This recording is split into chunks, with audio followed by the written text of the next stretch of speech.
En 1997, Christopher Nolan estrenaba un corto llamado Doodlebug, la historia de un hombre que trata de matar a una pequeña criatura que va de acá para allá por el piso. El primer giro se da cuando nos enteramos que esa pequeña criatura es él mismo, pero el giro más importante se da cuando nos enteramos que hay otra versión de sí mismo persiguiéndolo a él. Doodlebug es Christopher Nolan puro y duro, una tesis anticipada de toda su filmografía con todos los elementos que voy a mencionar después, una historia que habla del tiempo cíclico y de personajes que se persiguen a sí mismos en un bucle infinito sin saber si son los cazadores o la presa, o las dos cosas al mismo tiempo.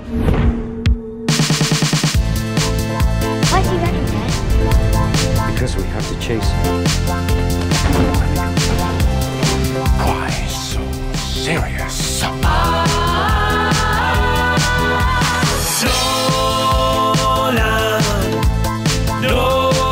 Nolan, es Christopher Nolan, es Christopher Nolan. Por eso hoy, entre los resumos y nomás, la filmografía de Christopher Nolan. Christopher Edward Nolan nació en Londres, Inglaterra, el 30 de junio de 1970, y eso es lo más relevante de su vida temprana, que nació, porque la verdad no tuvo una infancia ni una adolescencia con muchos sobresaltos. Lo más destacable es que a los 7 años viajó a Estados Unidos y vio en el cine Star Wars y quedó re flashado. A partir de ahí se hizo muy fanático de Ridley Scott, de Kubrick y de Hitchcock, y como sus padres tenían guita, le compraron una camarita y empezó a hacer sus propios cortos hasta que en 1998 estrena su primera película. Y a lo largo de casi 30 años de carrera metió 11 películas más, casi todos clásicos. La idea de este video es descubrir cuál es su mejor película. No me voy a basar en mi opinión, no. Voy a usar el mismo sistema que usé en otros videos de filmografías, como el de Spielberg, el de Scorsese, el de Tarantino y el de los Coen, que si no los vieron se los dejo ahí arriba. Basarme en la opinión de críticos, espectadores comunes, páginas de cine, premiaciones, taquilla y legado. La idea es descifrar matemáticamente cuál es la mejor película de Christopher Nolan, centrándome solo en las que dirigió. Dicho esto, para hacer este video me volví a ver todas las películas de Nolan. Sí, Tenet también. Así que mínimo, meter una me gusta al video, mínimo, pedir una suscribida, mínimo una comentada. Y seguime en Instagram, que tengo Instagram, y en Twitter, que tengo Twitter, y en Twitch, que tengo Twitch. Ahora sí, empiezo con su filmografía.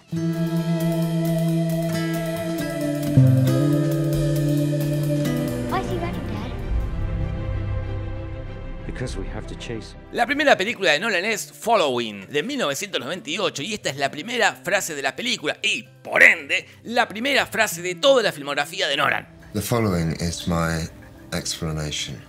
Y esta frase iba a marcar para siempre sus películas, que necesitan sí o sí que se expliquen a sí mismas, no solo porque la narrativa que usa es compleja, sino también porque el mundo donde se desarrollan también son complejos. Following es un adelanto de lo que se venía. Acá Nolan nos narra la historia de un tipo sin nombre, interpretado por el mismo actor del corto que mencioné al principio, y que después iba a tener una pequeña aparición en Batman Begins, que es el tacatacá, y otra pequeña aparición en Tenet, que es el tacatacá. Acá el tipo es escritor y para buscar inspiración sigue a gente al azar por la calle, hasta que un día sigue un tipo que pasa sus días metiéndose en casas ajenas, no tanto para robar, sino para generar un poco de caos.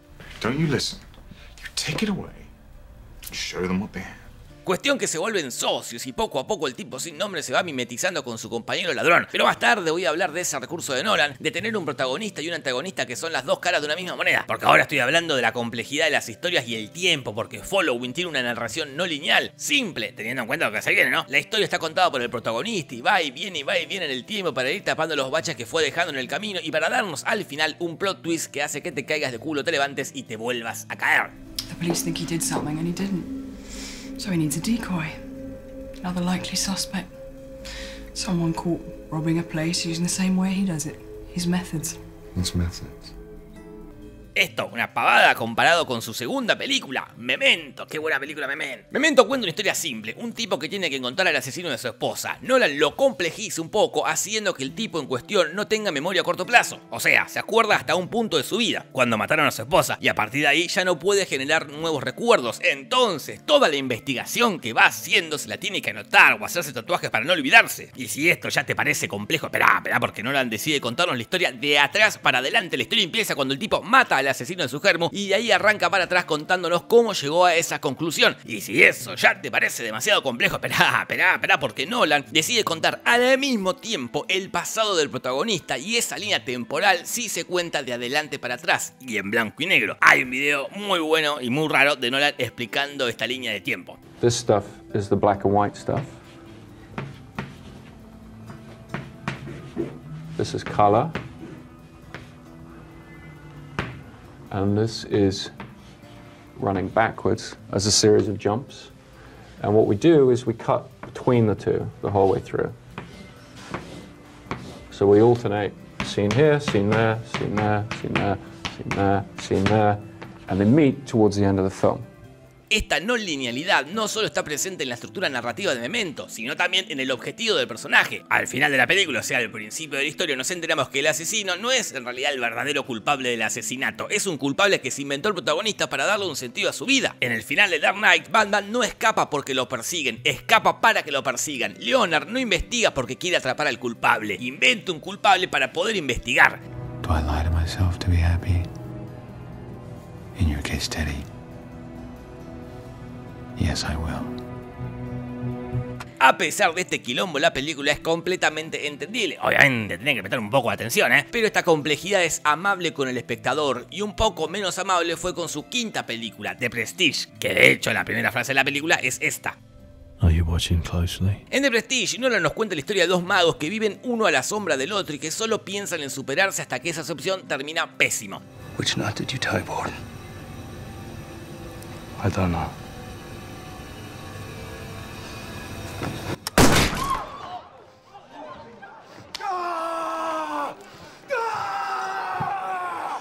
La historia está toda desordenada, contando a veces escenas donde el poder lo tiene un mago, a veces donde el poder lo tiene otro, a veces donde el poder no lo tiene ninguno. Todo repleto de giros argumentales y con dos escenas que develan, para mí, la filosofía de Nolan. Una es esta, cuando quieren descubrir el truco este de magia. El éxito de este mago está en que finge constantemente que tiene la movilidad reducida para que nadie sospeche cómo se hacen sus trucos. El tipo invierte el 100% de su tiempo para que esa hora de show sea efectiva y épica. Lo mismo el mago de Christian Bale, que en realidad son dos gemelos, pero ellos fingen que son uno solo, hasta en la privacidad misma. Y el mago de Hugh Jackman literalmente sacrifica su vida para entretener. Total devotion to his art. Not a self-sacrifice. You know?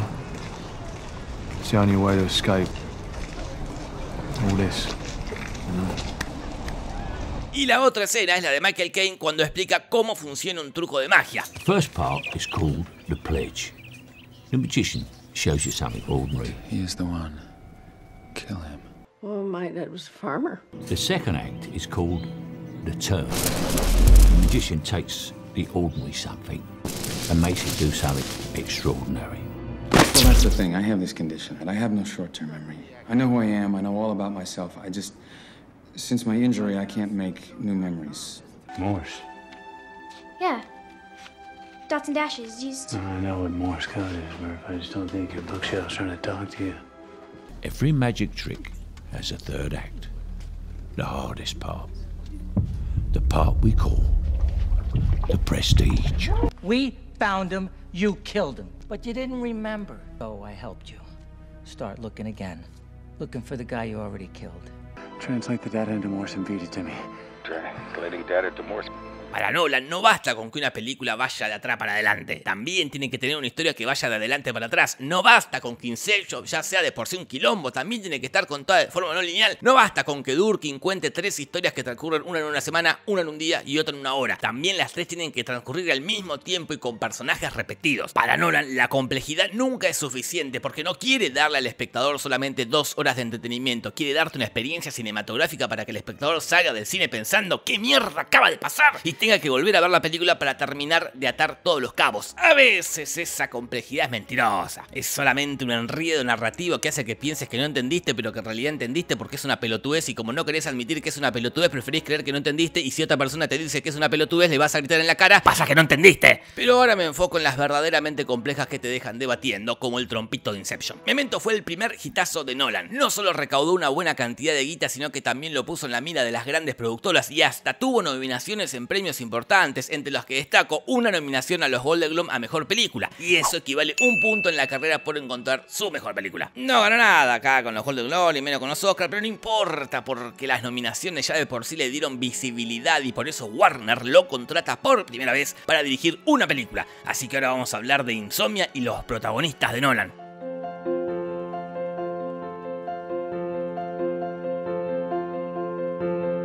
Warner quería hacer una remake de la película noruega de 1997 Insomnia, y después de ver Memento creyeron que el hombre indicado era Christopher Nolan, que además de hacer una buena película iba a poder imprimir un sello personal, y se lo imprimió. Acá seguimos la historia del detective Will Dorner, interpretado por la leyenda. ¿Quién es la leyenda? Es Al Pacino, no me preguntes más, es Al Pacino. No, a quien le dediqué todo un video que si no lo vieron se los dejo de arriba. Acá hace de un hombre solitario que viaja hasta el culo del mundo a investigar el asesinato de una piba. Este es el protagonista predilecto de Nolan, el hombre solitario, taciturno, con un pasado con el que se tiene que reconciliar y que casi siempre es viudo. Leon en el Memento, viudo. Hugh Jackman en The Prestige, viudo. Christian Bale en The Prestige, viudo. DiCaprio en Inception, viudo. Matthew McConaughey en Interstellar, viudo. ¿Nolan es viudo? No, para nada. Desde 1997 que está casado con Emma Thomas, que es la productora en todas sus películas, ¿no? Y con la que tiene 4 pibitos. ¿Debería Emma Thomas preocuparse por la obsesión de Nolan por los viudos? Probablemente. Pero esa viudez genera en el personaje esa sensación de estar incompleto, de que le falta la otra mitad, y así poder perdonarle ciertas decisiones polémicas que toma en la película. Como por ejemplo DiCaprio en Inception, ¿no? Que arrastra a todo su equipo a un nivel de sueño que si te morís quedás atrapado ahí en un limbo para siempre. O el de Matthew McConaughey, ¿no? Que ahí abandona a los pibes para irse al espacio. O que Hugh Jackman le quiera cagar la vida a Christian Bale. Take it away and show them what they have. Estos hombres solitarios van a tener intereses románticos de moralidad dudosa, donde generalmente los quieren cagar, como Trinity en Memento, que lo usa el tipo este, o Scarlett en The Prestige, que lo caga Hugh Jackman, o Anne Hathaway en Interstellar, que lo usa Matthew McConaughey, o Marion Cotillard en Inception, que lo caga los planes a DiCaprio, o Marion Cotillard de nuevo en Batman, que directamente lo apuñala a Batman. ¿Debería Emma Thomas preocuparse por el miedo de Nolan a que lo caguen? Probablemente, pero él no imprime experiencias personales en sus películas como si hace Spielberg, por ejemplo, ¿no? Sus películas van más allá de eso. Estos hombres solitarios también van a tener un sostén emocional / mentor / ayudante que siempre, repito de nuevo, siempre va a estar interpretado por Michael Caine. Él es el sostén emocional y ayudante de Hugh Jackman en The Prestige, es el mentor de DiCaprio en Inception, es el mentor de Matthew McConaughey en Interstellar, es el ayudante de John Washington en Tenet y es las 3 cosas en Batman, en las 3 de Batman. Y hay un personaje más que aparece en la filmografía de Christopher Nolan y por eso me adelanto un poco en el tiempo y me voy a Inception. En la superficie, Inception nos cuenta una historia más o menos simple. Un empresario contrata a DiCaprio para que convenza a otro empresario de vender su empresa. DiCaprio reúne un grupete idóneo para llevar adelante su misión y va, una pavada, ¿no? Pero como ya aprendimos, a Nolan le gusta lo complejo, porque cuando digo convencer, quiero decir implantar una idea, y cuando digo implantar una idea, digo meterse en el subconsciente de la persona e instalar esa idea de forma literal, como si fuese un objeto. Esto se logra gracias a unos misteriosos aparatos que sirven para meterte en los sueños de la gente. Esto es un quilombo, y Nolan sabe que esto es un quilombo. ¿Y te acordás de la frase de su primera película? The following is my explanation. Bueno, acá está lleno de escenas con explicaciones y explicaciones y más explicaciones para que tratemos de entender todas las reglas de este mundo de los sueños. Y más allá de que todos tienen su momentito de explicación, está el personaje que explica, que en este caso en Inception, ¿no? Interpretado por Joseph Gordon-Levitt. Why the military developed dream sharing was a training program. It's a gambit designed to turn Fisher against his own subconscious. Had an extractor teach his subconscious to defend itself, so dream you can cheat architecture into impossible shapes. That lets you create closed loops. Like the Penrose Steps. En Interstellar también está el personaje que explica. So, what's to say there isn't some way that the probe can glimpse the singularity and relay the quantum data? If a black hole is an oyster, then the singularity is the pearl inside. Landing there takes us dangerously close, and a black hole that big has a huge gravitational pull. Incluso acá usa un recurso que es un personaje dando una explicación científica compleja e inentendible. It's a wormhole, and every time we come around, we would receive images from the other side of the foreign galaxy. Y que después venga otro y lo resuma en una frase. I like swinging a periscope around.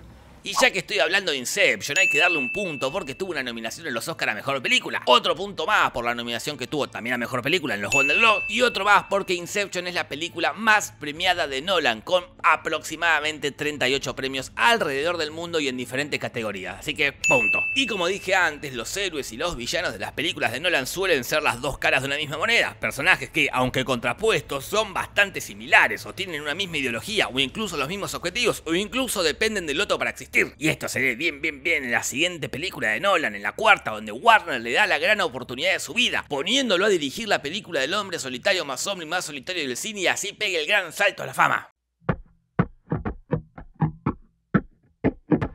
La tarea de Nolan no era difícil, tenía que hacer una película de Batman mejor que las últimas dos. Entonces hizo todo lo contrario de las últimas dos, hacer un Batman oscuro y serio, haciendo más foco en el entrenamiento de Bruce Wayne para convertirse en Batman que en el desarrollo de Batman. Y puso un villano que respeta el recurso de Nolan de héroe y villano siendo dos caras de la misma moneda, porque tanto Batman como Ra's al Ghul quieren lo mismo, que haya paz en Ciudad Gótica. Batman quiere llegar a ese objetivo encarcelando delincuentes, Ra's al Ghul contaminando el agua con un líquido que te hace ver alucinaciones para que todos se vuelvan locos y se terminen matando entre ellos. Es un método medio raro, pero como no soy terrorista, no opino. Batman fue un exitazo de la concha del murciélago, con un presupuesto de 150 millones juntó 374 millones y es la película mejor puntuada por el público en Rotten Tomatoes, y así eso le da un punto, pero más éxito fue la secuela. Igual antes de eso, con Batman Begins, Nolan comienza a armar un grupete de actores fetiches. Acá lo conoce a Christian Bale, que lo va a acompañar en las 3 de Batman y en The Prestige, lo conoce a Cillian Murphy, que lo va a acompañar en las 3 de Batman, en Inception, en Dorkin y en Oppenheimer, y también conoce al amor de su vida, el ya mencionado Michael Caine. Ahora sí, retomo. En el 2008 se estrena la segunda parte de Batman, Batman The Dark Knight, y acá lo de las dos caras de la misma moneda se hace más explícito porque aparece dos caras con una moneda. You either die a hero or you live long enough to see yourself become the villain. En el cine de Nolan, héroes y villanos son la misma cosa, son dos mitades de una misma personalidad o dos fuerzas que luchan en el interior de cada personaje. En Following, por ejemplo, el protagonista se termina mimetizando con el antagonista y de forma literal se viste como él, se corta el pelo como él y hasta se termina culiando a su esposa. El villano lo necesitaba para ocupar su lugar. En Memento, el protagonista es el antagonista porque el tipo persigue un asesino que resulta ser él mismo. Pasa que no se acuerda, obvio. Entonces, siendo el héroe, vivió lo suficiente como para convertirse en el villano. En Insomnia, Al Pacino busca un asesino, que no es un dato menor decir que está interpretado por Robin Williams en su primer personaje villano y no tipazo, que hace todo bien. Y todo este cambio de Robin Williams ya lo expliqué en un video que si no lo vieron se lo dejo ahí arriba. En fin, además de esta trama policial, Alpa también tiene su propio conflicto. Es un cana medio corrupto que anduvo falsificando pruebas para meter presos a unos delincuentes. Cuando su compañero le dice que se enteró de todo y que va a ir a asuntos internos, el Alfa pomba, lo mata, supuestamente sin querer. Y el Robin mató a una minita también, supuestamente sin querer. Así que acá tenemos esas dos caras de una misma moneda. I'm just saying that's how it looks. I mean, maybe even how it feels. Pero en Batman 2, Harvey no es el villano es él, una de las mejores actuaciones de la filmografía de Christopher Nolan, el Joker. Cuando Nolan anunció que Heath Ledger iba a interpretar al Joker, la gente puso el grito en el cielo, porque eso es lo que hace la gente, ¿no? No podían concebir que el care lindo de 10 cosas que odio de ti y Secreto en la Montaña haga un buen desempeño interpretando a un villano tan complejo como el Joker, y más teniendo un precedente tan importante como el de Jack Nicholson. Pero el Heath Ledger le cerró el ojete a todos. El tipo dio una actuación de la concha del payaso haciendo un Joker complejo e impredecible que te mete miedo y que encima hizo lo que Nolan suele hacer con sus personajes, dejar viudo al protagonista.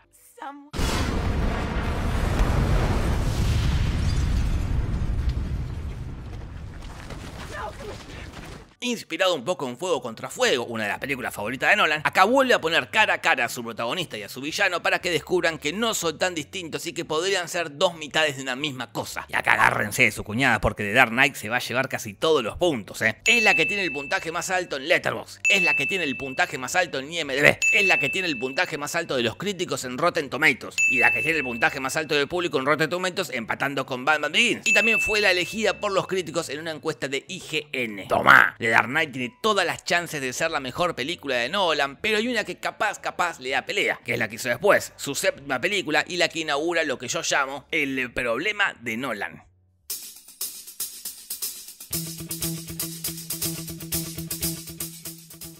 Después de que hiciera de que el nombre de Batman vuelva a quedar en lo más alto y de que con The Dark Knight le hiciera ganar una bocha de guita a Warner, pareciera que Warner le dio un cheque en blanco a Nolan para que haga sus películas como se le cante el ojete, le dio la contraseña del home banking y le dijo, agarra lo que necesites. Y acá empieza una etapa de sobreproducción a todo trapo donde la complejidad que vimos en Memento o en The Prestige se va a la mierda y donde toma un lema como bandera, lo épico justifica lo lógico. Como ya expliqué, Inception tiene una trama simple pero contada de una forma compleja, porque transcurre en un mundo complejo, en el mundo de los sueños, donde Nolan detalla un montón de reglas que a lo largo de la película pueden o no cumplirse, porque como dije, lo épico justifica lo lógico. Para ponerles un ejemplo, ¿no?, de esta película, Nolan nos explica que si la persona que sueña tiene algún tipo de movimiento, hace que afecte el mundo de los sueños. Por eso, cuando la camionetita se cae del puente, en el hotel se modifica la gravedad. Pero ahí mismo, cuando la persona que sueña está flotando y girando, no se modifica absolutamente nada en las montañas de nieve. Obviamente sería contraproducente para la escena que de repente todos empiecen a flotar acá. Lo más lógico sería sacar esa regla para que esto no quede raro, pero nos privaría de esta escena épica en el hotel. Lo épico justifica lo lógico, y donde más antepone lo épico ante lo lógico es en su octava película, Batman, el caballero oscuro asciende. Ya en la anterior de Batman había muchas escenas épicas que no tenían nada de lógica y que generan muchas preguntas, como por ejemplo, ¿por qué hay tantos transportes escolares en Ciudad Gótica y por qué nadie se da cuenta que uno sale del banco? ¿Cómo hizo el Joker para llevar y traer tantos barriles de explosivo a dos lugares diferentes? ¿Cómo hace ese celular para hackear absolutamente todos los celulares de Ciudad Gótica? ¿Por qué Batman se hace cargo de todos los crímenes de Harvey si le podrían haber echado la culpa al Joker, que era un terrorista que todo el mundo conocía? Toda esta falta de lógica genera escenas épicas, sobre todo el sacrificio innecesario de Batman, que da lugar a una de las frases emblema de la filmografía de Nolan. Why is he running, Dad? Because we have to chase him. Pero en la tercera de Batman se va al carajo porque de épico no tiene nada, no. Esta película me parece una poronga que no tiene ningún tipo de lógica ni de epicidad, excepto la primera escena, ahí sí. Banco la falta de lógica de que nadie se dé cuenta que el tipo que están llevando es Bane, porque esto dispara esta escenaza en el avión. Pero listo.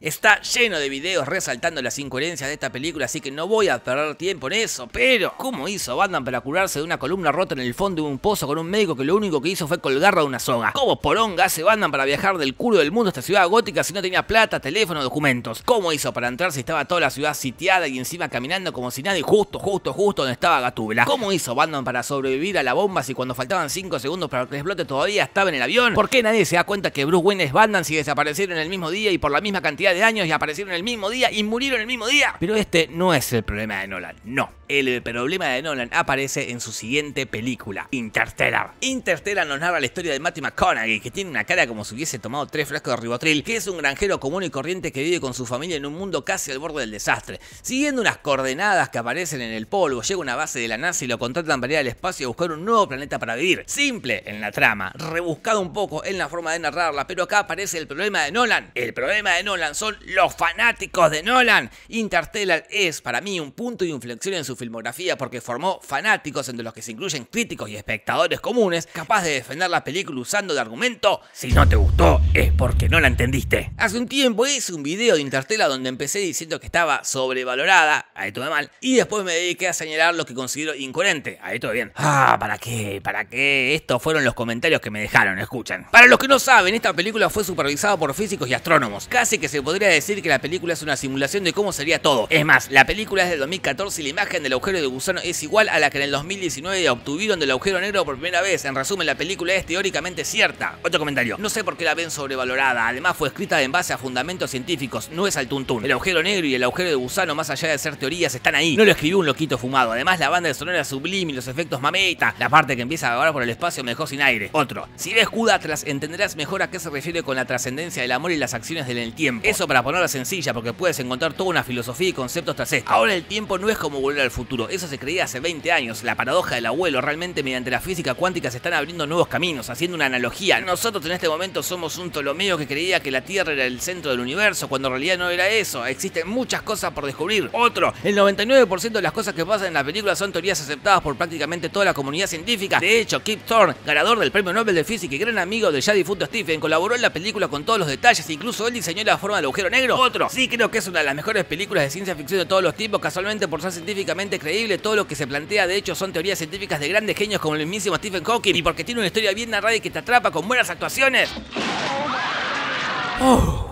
¡Qué intenso! ¡Qué locura! A ver, ¿pueden dejar de decir que es científicamente exacta una película que termina con el protagonista encerrado en una biblioteca cuántica donde se cruzan todas las líneas temporales y así puede hablar con su hija del pasado usando código Morse tirando libros y código binario usando el polvo para indicarle que ella es la elegida para resolver la fórmula de la gravedad? Así puede llevar a toda la humanidad a una base espacial que queda en Saturno, todo gracias al poder del amor. ¿Dónde está lo científicamente exacto en esta mierda? Tranquilo.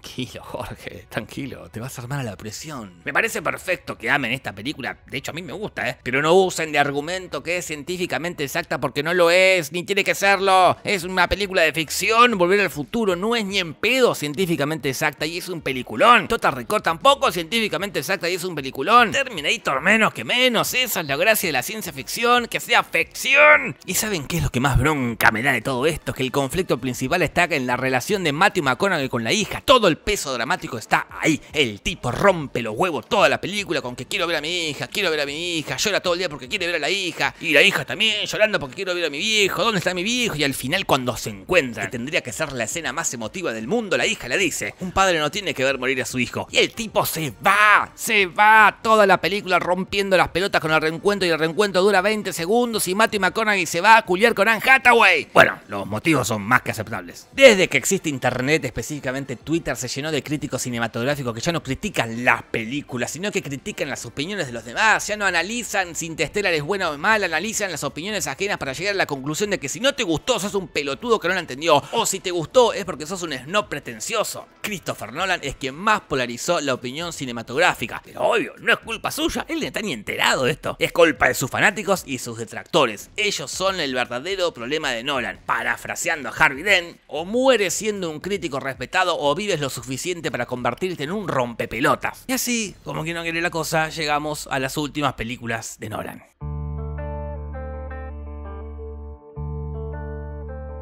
Después de Interstellar, Nolan entrena Dunkirk, que ya hablé de Dunkirk, ¿no? Aunque no dije que fue otro exitazo de Nolan. Todos son exitazos, tanto para los críticos como para el público, y otra vez la volvió a juntar en pala. Y encima se lleva el honor de darle la primera oportunidad cinematográfica a Harry Styles. Tomá para vos. Y en una encuesta que se hizo en la revista Forbes, varios críticos le eligieron como la mejor película de Nolan, así que ¡pum! Otro punto. Y en una encuesta de Vulture, también fue elegida como la mejor película, así que ¡pam! Otro punto. Y además, es la que más puntaje tiene en Metacritic, así que ¡pa! Otro punto. El punto de inflexión de Nolan llega en 2020 con Tenet. Inflexión tanto en su arte como en su vida, porque marca el final de una relación con Warner. Tenet se iba a estrenar en el 2020, pero con el temita del COVID se fue pateando el estreno porque estaban los cines cerrados. Hasta que en un momento la estrenaron un rato y después la mandaron directamente a la plataforma HBO Max. A Nolan no le gustó un carajo porque él quería que la gente vea Tenet en el cine, como Dios manda. Warner dijo que lo mejor para la película era estrenarla en HBO porque si no el tiempo iba a pasar y la gente se iba a olvidar. Y Nolan dijo, las pelotas, en realidad Warner usó mi película para promocionar HBO Max. En fin, una pelea definitiva que hizo que Nolan le dijera chupala a Warner y se fue con Universal a hacer Oppenheimer. Warner, en venganza, le puso el estreno de Barbie en la misma semana, pero bueno, eso es otro tema ya, me excede. Tenet posiblemente sea la historia más compleja de su filmografía y medio que compleja al pedo, porque en realidad no es tan compleja como parece. Lo verdaderamente complejo es el recurso, no narrativo como en Memento o en Dunkirk, sino el recurso que inventaron los personajes, el de los viajes en el tiempo, pero no viajes en el tiempo de esos que viajas al punto A al punto B, no, viajes en el tiempo yendo en reversa del punto A al punto B y aprovechándose de esa reversa para armar planes con gente que va del punto B al punto A. Incluso esa reversa se puede ver en los objetos. Esto es bastante complejo de entender y por eso acá Nolan no pone un personaje que explica, pone por lo menos 4. Y aunque igual todos los personajes tienen un momento de explicación, medio al pedo tanta explicación porque hay veces que hay contradicciones. Que está bien que haya contradicciones porque si no la trama no avanza, pero esas contradicciones hacen que las escenas de explicación estén al pedo, pero en realidad sin la explicación no se entendería un carajo, aunque cuanto más entendés, en realidad menos entendés, porque te haces más preguntas en escenas que no tienen respuesta. Pero mirá qué escenaza la de la ópera, y qué escenaza esta pelea, viejo, mirá lo del avión, qué sé yo. Viendo Tenet no sabes si estás viendo una genialidad o una pelotudez.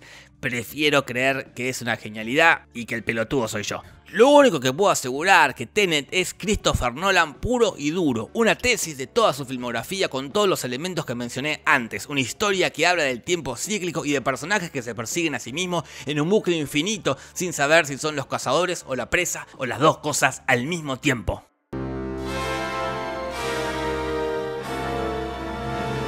Analizada toda su filmografía, es hora de encontrar su mejor película. Memento lleva 1 punto, Inception 3, Batman Begins 1, The Dark Knight 5 puntos y Dunkirk 3 puntos. Pero hay más puntos, pará, porque Memento es mi película favorita de Nolan y como es mi video, eso equivale a 1 punto. Qué buena película, Memento. Dunkirk tuvo una nominación a Mejor Película en los Oscars, que es lo que equivale a otro punto, y también una nominación a Mejor Película en los Globos de Oro, lo que equivale a otro punto. Lo que deja un empate entre Dunkirk y The Dark Knight, Pero, Dark Knight fue la película más taquillera de Nolan, pero por lejos, Con un presupuesto de 185 millones juntó 1.006 millones, una locura. Y en una encuesta que hice en mi Twitter también fue la elegida como mejor película por la gente, lo que equivale a otro punto. Y en una encuesta que hice en mi Instagram también la eligió la gente, así que es otro punto.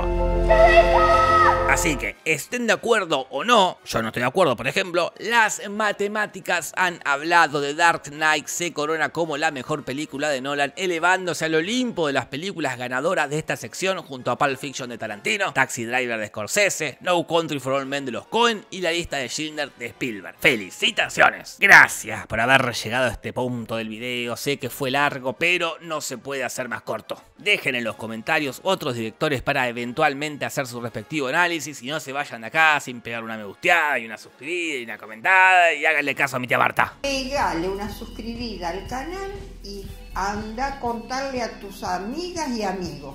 Punto. Besitos, besitos, chao, chao. Yeah. Buenas noches.